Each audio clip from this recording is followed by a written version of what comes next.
કોનું ભોજન ખાવું જ નહીં. આ મનુસ્મૃતિ પાના નંબર 97, 207 217 જુઓ. પાગલ, ક્રોધી, રોગિષ્ઠ એનું અનાજ કદીએ જમવું નહીં, તથા વાળ અને કીડાવાળું કે પગની હડપે આવેલું ભોજન પણ ખાવું નહીં. ગર્ભ હત્યારાએ જોયેલું,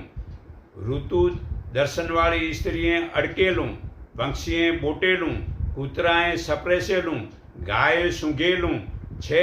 છે કોઈ જમનાર જેની નામે મતલબ આ થાળી મેં ફલાણાની પીરસી તો એ થાળી પછી બીજાને ન દેવી એવી ઘોષણા કરીને આપેલું. સામૂહિક માલિકનું, વેશ્યાનું, સુતારનું, વ્યાજવટું કરનારનું, યજ્ઞમાં દીક્ષા લેનાર દીક્ષિતનું, કંજૂસનું, બેડીમાં બંધાયેલાનું, સાપ પામનારનું, નપુસકનું, વ્યભિચારિણીનું, દાંપિકનું, ખાટું થઈ ગયેલું, વાસી, શૂદ્રનું, એઠું, વેદનું, મૃગ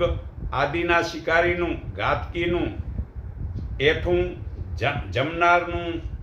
ઉગ્ર શૂદ્ર સ્ત્રીના ઉત્પાદન થયેલાનું, પ્રસૂતા માટેનું, પંગતમાં કોઈ ચડું કરી ઉઠી ગયો પછીનું, સૂતકવાળાનું, સત્કાર વિનાનું, દેવોને નહીં આપેલું, પતિ પુત્ર વિહોણી સ્ત્રીનું, દુશ્મનનું, સમસ્ત નગરનું, વટવાયેલું, જેના પર છીક થઈ હોય તેવું, જાડિયાનું, અસત્ય બોલનારનું, યજ્ઞફળ વેચનારનું, નટ્ટનું, દરજીનું, કુતધનીનું, લુહારનું, નિષાદનું, નાટકિયાનું, સોનીનું, વાંસચીરી વેચનારનું, દારૂડિયાનું, શસ્ત્ર વેચનારનું, કૂતરાનું પાલકનું, કલાલનું, ધોબીનું, રંગાટીનું, ઘાતકીનું, જેને ત્યાં રખાત હોય તેના ઘર સ્ત્રીના ઝારને સાખી લેનાર તથા સ્ત્રીના વશમાં હોય તેવું, મૃત્યુના સૂતકના 10 દિવસોનું અને તૃપ્ત ન થવાય તેવા અન્નનો ત્યાગ કરવો એ ખાવું જ નથી.